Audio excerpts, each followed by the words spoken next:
فرماتے ہیں خیرکم من تعلم القرآن وعلمہ، کہ جس نے قرآن پڑھا اور قرآن پڑھایا وہ تم سب میں سے بہتر ہے، کہ بہتر وہی ہے جو قرآن کی تعلیم پڑھ رہا ہے یا پڑھا رہا ہے۔ حدیث پاک کے اندر آتا ہے رسول اللہ صلی اللہ علیہ وسلم نے ارشاد فرمایا کہ یا عالم بن جاؤ یا طالب بن جاؤ یا ان دونوں سے پیار کرنے والے بن جاؤ۔ ہاں اگر تم عالم نہیں بن سکتے تو طالب علم بن جاؤ، طالب علم بھی نہیں بن سکتے ان سے پیار کرنے والے بن جاؤ۔ یہ رمضان المبارک اور قرآن کا بڑا گہرا تعلق ہے، جس کے اندر حفاظ کرام رمضان المبارک کے مہینے میں قرآن پاک تراویح کے اندر سناتے ہیں، اور پیچھے سے ہمارا حال یہ ہوتا ہے کہ سامنے کوئی اور لقمہ دے رہا ہوتا ہے حافظ صاحب کو اور نمازی کوئی اور لقمہ دے رہا ہوتا ہے۔ سارا دن اس حافظ صاحب نے محنت کر کے سپارہ تیار کیا ہوتا ہے، سوا سپارہ تیار کیا ہوتا ہے، وہ مصلی پہ جب آتا ہے تو اس لڑکھڑا رہا ہوتا ہے، ڈر رہا ہوتا ہے، اور وہ ڈر کے لڑکھڑاتی ہوئی ٹانگوں سے جب سپارہ یا سوا سپارہ پڑھتا ہے تو ہم اس کو باقاعدہ سپورٹ کرنے کے بجائے تراویح کے بعد میں کہہ رہے ہوتے ہیں کہ آج حافظ صاحب نے بہت تیز پڑھا ہے، آج حافظ صاحب نے پتہ نہیں کوئی جلدی تھی اس وجہ سے تیز پڑھ گئے ہیں، کوئی کہہ رہا ہوتا ہے آج مزہ نہیں آیا، تراویح اچھی نہیں پڑھائی ہے۔ خدا را ان کو سپورٹ نہیں کر سکتے تو ان کو تان تو نہ کریں، ان کی دل آزاری تو نہ کریں۔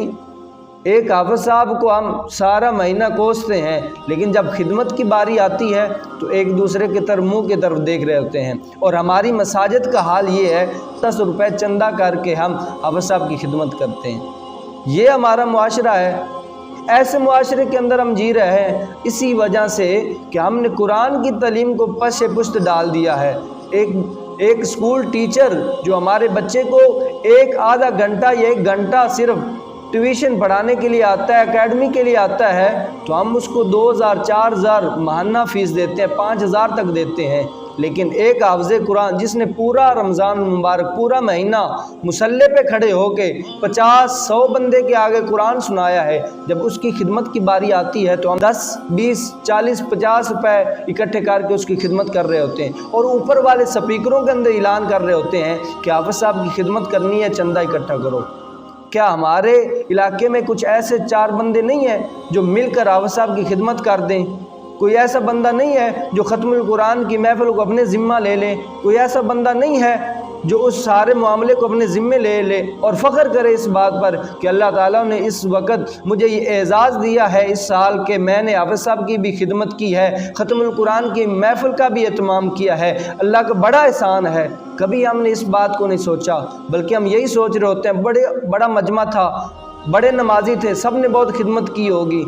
یہی سوال ہم اپنے آپ سے پوچھیں کہ ہم نے کیا خدمت کی ہے، ہم نے حافظ صاحب کو کیا دیا ہے؟ یہ سوچنے کے لمحات ہیں، غور کرنے کے لمحات ہیں۔ اسی وجہ سے ہمارے معاشرے میں اچھے قاری پیدا نہیں ہو سکتے، کیونکہ جب ہم ان کی خدمت ہی نہیں کر سکتے تو اچھے قاری کہاں سے پیدا ہوں گے؟